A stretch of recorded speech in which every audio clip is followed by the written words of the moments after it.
Hello students, मैं गुलशन सिंह आपका फिर स्वागत करता हूँ गणेश अकेडमी में। तो हम आपके लिए एक नया क्वेश्चन लेकर आए हैं जेडब्ल्यू एडवांस 2025 का। ये क्वेश्चन जो है ये इलेक्ट्रिकल डायपोल पे बेस्ड क्वेश्चन है और कुछ रिजल्टेंट इलेक्ट्रिकल फील्ड हमें दे रहे हैं।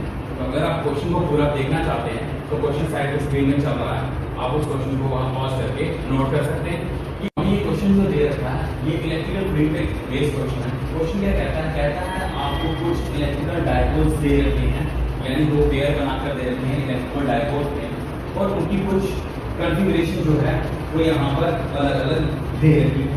तो कहता है इन डायपोल्स पर कुछ सेपरेट करता है, यानी मिड पॉइंट दे रखा है इन डायपोल्स के बीच में, जिसे x बोला गया है। तो हमें बताना है इस x पॉइंट पर जो रिजल्टेंट इलेक्ट्रिकल फील्ड इन दो डायपोल्स के द्वारा जो बनेगी वो हमें बतानी है कौन कौन सी होगी। तो लिस्ट 2 में वो रिजल्टेंट इलेक्ट्रिकल फील्ड जो है वो बनाकर दे रखी है। तो यहाँ कुछ ऑप्शन दे रखे हैं उसमें, सॉरी ये मिसप्रिंट हो गए। यहाँ कुछ ऑप्शन जो है वो उसमें दे रखे हैं ए बी सी डी। हमें बताना है कि कौन सा ऑप्शन जो है सही होगा। सॉल्यूशन क्वेश्चन के जगह में कंसेप्ट करना है। देखो जो कंसेप्ट है वो अपनी 12th क्लास में आपने पढ़ रखा है। कंसेप्ट क्या है, यानी आपको ये पता है कि अगर इलेक्ट्रिकल फील्ड एक्सियल लाइन पे जो इलेक्ट्रिकल फील्ड आती है वो किसके बराबर होती है, 2p upon 4 epsilon not are cube के बराबर। और इक्वेटोरियल लाइन पर जो इलेक्ट्रिकल फील्ड आती है वो आती है p upon 4 epsilon not are cube के बराबर। तो ये जो है magnitude of electrical field axial line और इक्वेटोरियल लाइन पर आती है। अच्छी बात। और आगे कंसेप्ट क्या लगाना हमें पता है, एक्सियल लाइन पर जो रिजल्टेंट इलेक्ट्रिकल फील्ड होती है वो जो डायपोल आता है उसकी डायरेक्शन क्या होती है, सेम डायरेक्शन होती है। यानी इलेक्ट्रिकल फील्ड और डायपोल की जो डायरेक्शन होती है वो क्या होती है, सेम होती है। वही इक्वेटोरियल लाइन की अगर हम बात करें तो इक्वेटोरियल लाइन पर अगर इलेक्ट्रिकल फील्ड ऐसे होगी तो जो रिजल्टेंट, यानी अगर इलेक्ट्रिकल फील्ड की डायरेक्शन ये है तो रिजल्टेंट डायपोल मूवमेंट क्या होगा, उसके अपोजिट होगा, या वाइस वर्सा आप बोल सकते हैं। यानी इसमें इलेक्ट्रिकल फील्ड की डायरेक्शन और जो डायपोल की डायरेक्शन वो क्या होती है, पैरेलल होती है पर एक दूसरे के अपोजिट होती है। तो ये कंसेप्ट हम लोग इस्तेमाल करेंगे। शुरू करते हैं इसका सॉल्यूशन। तो पहले इस डायपोल मूवमेंट को देख लेते हैं।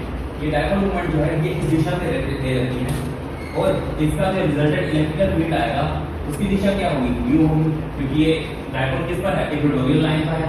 तो यानी हमें पता है कि इलेक्ट्रिकल फील्ड और डायपोल मूवमेंट की जो डायरेक्शन रहती है ऑन इक्वेटोरियल लाइन वो हमेशा क्या रहती है, पैरेलल रहती है और दूसरे के अपोजिट रहती है।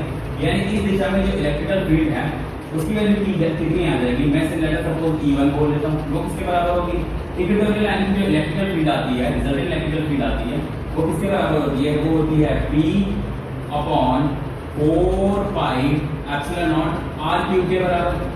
तो अगर डायरेक्शन देख ले, अगर ये डायरेक्शन पॉजिटिव है तो ये डायरेक्शन कैसी होगी, नेगेटिव होगी। तो माइनस लिखूंगा, minus p j cap upon 4 epsilon not are cube. अब जरा इस डायपोल की डायरेक्शन ले लेते हैं, यानी इस डायपोल की डायरेक्शन भी न्यू है यानी परपेंडिकुलर है। यानी इलेक्ट्रिकल फील्ड जो बनेगी एट x पॉइंट पर उसे मैं E2 बोल लेता हूँ, वो किसके बराबर, एप्सिलॉन नॉट आर क्यूब के बराबर। तो अगर डायरेक्शन देख ले, अगर ये डायरेक्शन पॉजिटिव है तो ये डायरेक्शन कैसी होगी, नेगेटिव होगी।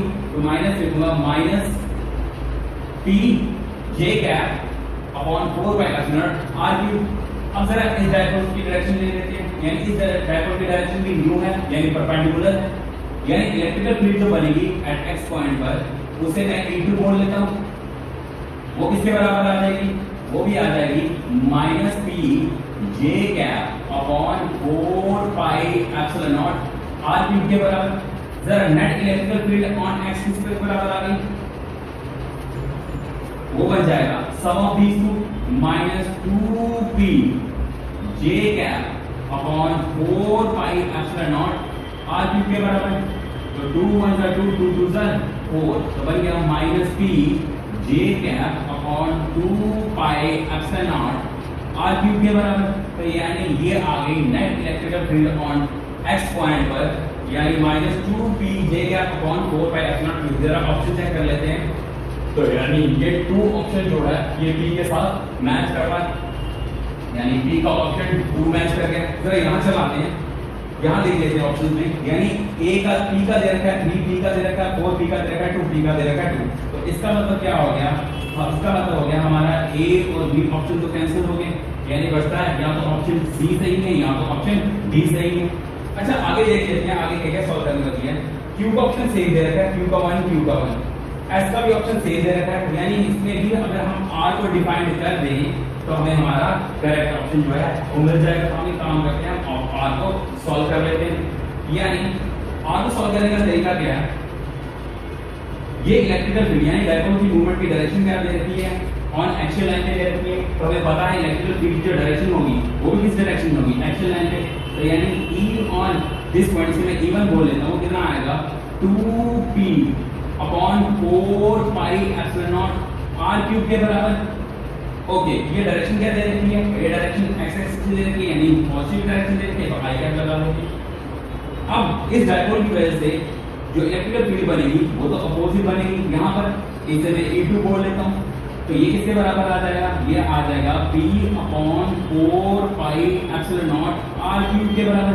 अब डायरेक्शन कैसे दे रखी है? डायरेक्शन दे रखी है माइनस जे कैप की तरफ, तो यानी लिखूंगा यहाँ पर माइनस जे कैप। तो डायरेक्शन जो है वो यहाँ पर उन्होंने बता रखी है कि डायरेक्शन आपको कैसे कैसे लेनी। यानी नेट इलेक्ट्रिकल फील्ड की बात करूं ऑन किस पर? ऑन एक्स पर, तो वो कितनी आ जाएगी? Sum of these two electrical field. Okay, कितना आ गया? ये आ जाएगा, यानी मैं बोलूंगा E1 plus E2। Okay, E1 कितना आया? E1 आ गया हमारा, कितना आ गया E1 हमारा? E1 कितना आ गया? 2p i cap upon 4 pi epsilon not r cube. और E2 कितना आ गया? p j cap upon 4 pi epsilon not r cube के बराबर। तो एक काम कर लेते हैं। ओके, मैं काम कर लेता हूँ, कॉमन कर लेता हूँ, बढ़िया। तो कितना आ जाएगा? 2i cap minus j cap upon 4 pi epsilon not r cube के बराबर। जरा चेक कर लेते हैं ये ऑप्शन कहाँ पर है। ये ऑप्शन मेरा है यहाँ पर, यानी 4 ऑप्शन। तो इसका मतलब मेरा जो C है वो करेक्ट आंसर है। D क्या मेरा करेक्ट आंसर है। बिल्कुल इजी क्वेश्चन आया होता। अब बचे हुए ऑप्शन जो है वो भी मैच कर सकते हैं, सेम आ जाएंगे आपके। तो प्रिपेयर करके हमें अपना प्यार देते रहे और सब्सक्राइब जरूर करें।